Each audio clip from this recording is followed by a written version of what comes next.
Focus of the day. Hello students, सब सभी का स्वागत है एनालिस्ट आईएएस की यूट्यूब चैनल पे।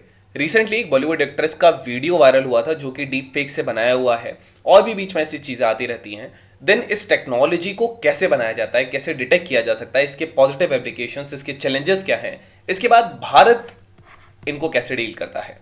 Then we'll be solving out today's prelims and the mains practice question. So let's start. So you know why it is a news. The thing is कि deep fake है क्या। Basically 2017 की बात है कि 2017 में एक रेडिट यूजर था जिसने अपने अकाउंट का नाम रख रखा था डीप फेक, और वो रेडिट यूजर जो था वो सेलिब्रिटीज जो थे उनके एडल्ट वीडियोस बनाता था या बेसिकली एक्सप्लिसिट कंटेंट वीडियोस बनाता था। सो द थिंग इज टेक्नोलॉजी जो इसके पीछे यूज होती है वो क्या है।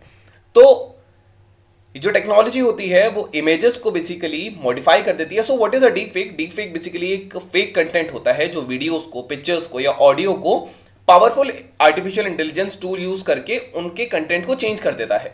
सो ये जो टेक्नोलॉजी है ये इनको जो मॉडिफाई करती है ये एक मशीन लर्निंग टेक्निक का हेल्प करती है जिसको बोला जाता है generative adversarial network, which is also known as GAN. So remember, this is related to the deepfake. It is generative adversarial network. जो AI ड्राइवन सॉफ्टवेयर होता है ये इन सब्जेक्ट को डिटेक्ट करता है, इसकी मूवमेंट डिटेक्ट करता है, फेशियल एक्सप्रेशन डिटेक्ट करता है सोर्स मटेरियल से, और उसके बाद उसको डुप्लीकेट करता है दूसरी वीडियो या इमेज में, ताकि डीपफेक जो है वो रियल रहे। तो वो एक लार्ज डेटाबेस यूज करते हैं सोर्स इमेजेस का, कि बहुत सारा अगर डेटाबेस होगा तो उसको एक साथ रीड करने में बेसिकली हेल्प होगी। दैट इज वाई ज्यादा डीप फेक जो है वो आपको दिखेगा पब्लिक फिगर्स के, सेलिब्रिटीज के, पॉलिटिशियंस के, कि पूरा रीड करना पड़ता है। तो डेटा सेट जो है वो लगभग एक सॉफ्टवेयर एक फेक वीडियो बनाएगा। उसके अलावा इसमें सेकंड सॉफ्टवेयर होता है, ये जो फॉर्जरी के साइंस होते हैं उनको डिटेक्ट करता है। तो इन दोनों का कोलैबोरेटिव फेक वर्क होता है। तो फेक वीडियो को तब तक बनाया जाता है जब तक कि जो सेकंड सॉफ्टवेयर है वो नो लॉन्गर बेसिकली फॉर्जरी को वो फर्दर डिटेक्ट नहीं कर पाता है। ये इस हिसाब से वीडियो को एनालाइज करता है सेकंड सॉफ्टवेयर। सो जब वो एनालाइज नहीं कर पाएगा, इसको अनसुपरवाइज लर्निंग भी कहा जाता है, जब मशीन लर्निंग मॉडल्स अपने आप को सिखाते हैं। तो जो मेथड है यही बेसिकली डीप फेक को डिटेक्ट करना थोड़ा सा डिफिकल्ट बना देता है। नाउ बेसिकली इसकी कुछ पॉजिटिव एप्लीकेशंस भी होते हैं, जैसे डीप लर्निंग टेक्नोलॉजी जो है ये लॉस्ट वॉइसेस या जो हिस्टोरिकल फिगर्स हैं उनको वापस से हम उनकी वॉइसेस सुन पाएंगे, उनके एक्सप्रेशंस देख पाएंगे। इसके अलावा कॉमेडी, सिनेमा, म्यूजिक, गेमिंग में आर्टिस्टिक एक्सप्रेशन को और ज्यादा एनहांस कर देता है। जो सिंथेटिक एवेटार्स होते हैं, जैसे जो लोग मानसिक रूप से या फिजिकल रूप से विकृत हैं, तो वो अपने आप को ऑनलाइन एक सिंथेटिक एवेटार दिखा सकते हैं। इसके अलावा मेडिकल ट्रेनिंग जो सिमुलेशन होता है ये जनरेट किया जा सकता है, रियलिस्टिक मेडिकल इमेजेस बनाई जा सकती हैं, वर्चुअल पेशेंट्स बनाए जा सकते हैं, सिनेरियोज बनाए जा सकते हैं वर्चुअल, ताकि जो मेडिकल कंडीशंस हैं उनको सिमुलेट किया जा सके प्रोसीजर्स को। सो ये ट्रेनिंग एफिशिएंसी को भी बढ़ा देगा। इसके अलावा ये जो है ये जो ऑगमेंटेड रियलिटी होती है जिसको AR भी हम कहते हैं, virtual reality and the augmented reality, ये इसको भी एनहांस कर देगा और इसके साथ साथ बाकी गेमिंग एप्लीकेशंस को भी। इसके अलावा ये बहुत सारे चैलेंजेस लेकर आता है, जैसे कि लायर डिविडेंट की अगर हम बात करेंगे तो सिचुएशन जब अनडिजायरेबल ट्रुथ जो है वो डीप फेक वीडियो के माध्यम से बाहर लेके आया जा सकता है। जैसे लीडर्स जो हैं इनका जो डीप फेक वेपनाइज कर दिया जाएगा और उसको एक एक्चुअल मीडिया पीस से चेंज कर दिया जाएगा। जैसे डोनाल्ड ट्रंप के बहुत डीप फेक वीडियोस आते रहते हैं। तो जो डीप फेक हैं ये रियलिटी और फेक के बीच में लाइन बेसिकली ब्लर कर देते हैं और लोगों को लगता है कि यही जो फेक है यही रियलिटी है।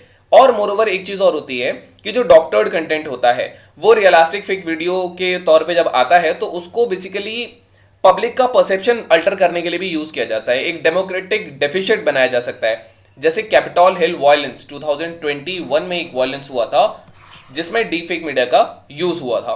तो इसके अलावा महिलाओं की अगर हम बात करेंगे तो डीप फेक जो है ये एक वेपन की तरह यूज किया जाता है वुमेन की डिग्निटी पे, वुमेन की चैस्टिटी पे। So according to AI company deep trace report, इसके हिसाब से लगभग 90% जो डीप फेक बनते हैं महिलाओं के वो पोर्नोग्राफिक इन नेचर होते हैं बेसिकली। इसके अलावा रेडिकलाइजेशन, वायलेंस बढ़ाने में हेल्प करता है। जो नॉन स्टेट एक्टर्स हैं जैसे ISIS है, जैसे अलकायदा है, तो ये फेक वीडियो बनाते हैं ताकि एंटी स्टेट सेंटिमेंट्स बनाए जा सके लोगों के बीच में। जैसे फेक वीडियो जैसा शो करेगा जैसे जो फोर्सेस हैं वो क्राइम कमिट कर रहे हैं कॉन्फ्लिक्टिंग एरियाज में। अभी जो रिसेंट इजराइल और फिलिस्तीन का चल रहा है इसमें भी फेक वीडियोस आ सकते हैं। सो साइबर क्राइम्स में इंक्रीज होता है। Cyber crimes basically deepfake technology का यूज करते हैं फिशिंग अटैक्स करने के लिए, फाइनेंशियल फ्रॉड्स करने के लिए, आइडेंटिटी थेफ्ट करने के लिए। रिसर्चर्स ने ऑब्जर्व किया है लगभग लगभग 230% का इंक्रीज हुआ डीफेक में, अगर हम साइबर क्रिमिनल या स्कैमर्स की बात करें। एग्जांपल, एक यूके के सीईओ थे, एक्स सीईओ बेसिकली, उन्होंने 2 लाख यूरोज बेसिकली फ्रॉडस्टर को एक डीफेक ऑडियो सुनकर भेज दिए थे। इसके अलावा हाइब्रिड वॉरफेयर या ग्रे जोन टेक्निक की तरह भी इसको यूज किया जाता है। कंट्रीज जो होते हैं वो डीफेक को यूज करते हैं मिस इन्फॉर्मेशन फैलाने के लिए या एप्सियोनेज के लिए। बेसिकली यूरोपियन यूनियन ने इनको फॉरेन इंफॉर्मेशन मैनिपुलेशन इंटरफेरेंस कहा है। इसके एग्जाम्पल की बात करेंगे तो रिसेंटली जो पीएलए आर्मी और इंडियन सोल्जर्स का हुआ था एक साल भर पहले, इसमें चाइना ने डीफेक वीडियोस बेसिकली रिलीज किए थे जिसमें भारतीय जवान जो थे वो इंजर्ड थे and they were basically they wanted the help and all, so these were the things. इस हिसाब से कोई कंट्री कर सकता है। तो देन ट्रस्ट डेफिशिएंट हो जाता है ट्रेडिशनल मीडिया में। इवन जो मेन स्ट्रीम मीडिया सोर्सेज होते हैं, न्यूज सोर्सेज होते हैं, ये भी मिस इन्फॉर्मेशन में फॉलो जाते हैं और ये बेसिकली इनको ट्रस्ट करके अपने चैनल पे चला जाते हैं। एग्जांपल, एक मॉफ वीडियो जेलेंस्की का बहुत वायरल हुआ था जिसमें वो कह रहे थे सोल्जर्स को कि वो सरेंडर कर दें। सो द थिंग इज, अब इनका डिटेक्शन कैसे किया जा सकता है कि ये सही है या नहीं है? देखिए, आंखों से इस चीज का एक पता चल सकता है, क्योंकि आंखों का जनरली जब हम बात करते हैं तो आंखों की मूवमेंट हमारी बॉडी के हाव भाव के हिसाब से होती है, बट इसमें ऐसा नहीं हो पाएगा। सो विजुअल ऑडियो इनकंसिस्टेंसीज होंगी। देन रिवर्स इमेज सर्च हम कर सकते हैं ताकि ओरिजिनल या सोर्स इमेज हमें बताई जा सके। एआई टूल्स का यूज किया जा सकता है उसकी क्वालिटी कंसिस्टेंसी देखने के लिए। डिजिटल वाटर मार्किंग कहीं पे हो सकता है आपको दिखाई दे, या इसके अलावा हम इसको ब्लॉकचेन का यूज करके इसका सोर्स बेसिकली आइडेंटिफाई कर सकते हैं।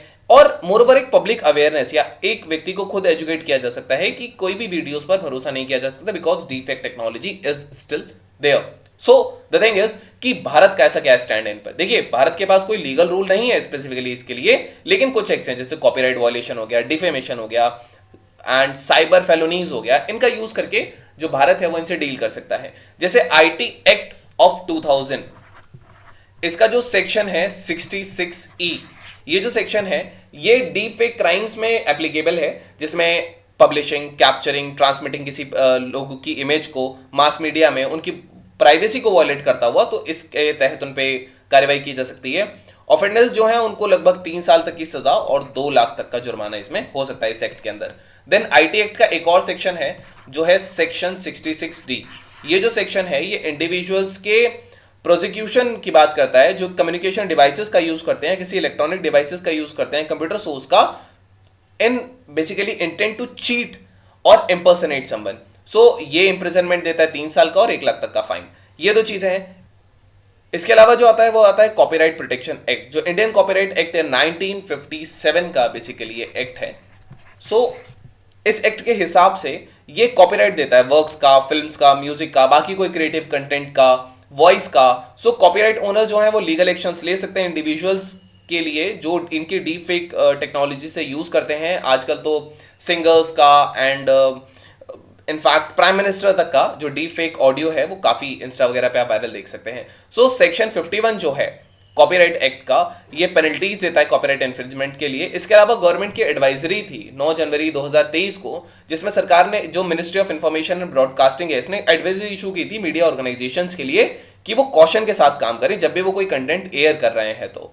एंड अगर वो ऐसा टैंपर कर रहे हैं, उसको मैनिपुलेट कर रहे हैं, तो उसमें मैनिपुलेटेड या मॉडिफाइड लिखें ताकि यूजर्स को पता चल सके कि जो कंटेंट है इसको अल्टर किया गया है। देखिए, कुछ अलग अलग टाइप के एआई होते हैं। एक होता है मशीन लर्निंग, ये करंट हिस्टोरिकल डेटा इसको दे दीजिए, और एल्गोरिदम्स बहुत सारे होते हैं। तो ये इन सबको लेकर के एक आउटकम प्रेडिक्ट करेगा जिसके लिए प्रोग्राम नहीं है उसके लिए भी। सो जैसे फेशियल रिकॉग्निशन हो गए, जैसे चैट जीपीटी हो गया, तो इनमें ऑलरेडी इंफॉर्मेशन होते हैं जिसको ये डील करके हमें दे देता है। देन डीप लर्निंग की अगर हम बात करेंगे तो ये मशीन लर्निंग होती है जो ह्यूमन जिस हिसाब से नॉलेज गेन करता है उस हिसाब से इन्हें बनाया जाता है। तो इस प्रोसेस को कलेक्ट करते हैं, एनालाइज करते हैं, इंटरसेप्ट करते हैं बहुत लार्ज अमाउंट को डेटा पे, और ज्यादा फास्टर और इजियर। इसके अलावा जो एक और टाइप का एआई है that is the neural network.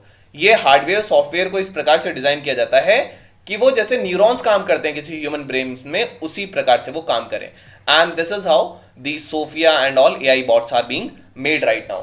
Now we have our today's prelims practice question. The question says, consider the following statements regarding deepfakes. The deepfake are a compilation of artificial images and audio put together with machine learning algorithms It use deep learning technology to generate text, images, audio, and video scenes. It can create people who do not exist, and it can fake people saying and doing things they did not or say so or do so. So, which of the statements given above is are correct? You can type the answer in the comment section. They'll let you know if it's correct or not. Then we have today's main practice question, and the question says that analyze the ethical and legal challenges associated with the proliferation of deepfake technology and propose strategies for mitigating the risks and ensuring responsible use of this technology. So this was all about today's video and session. I hope you understood it well. Thank you, have a nice day, and stay tuned with Analyst IAS for your better preparation.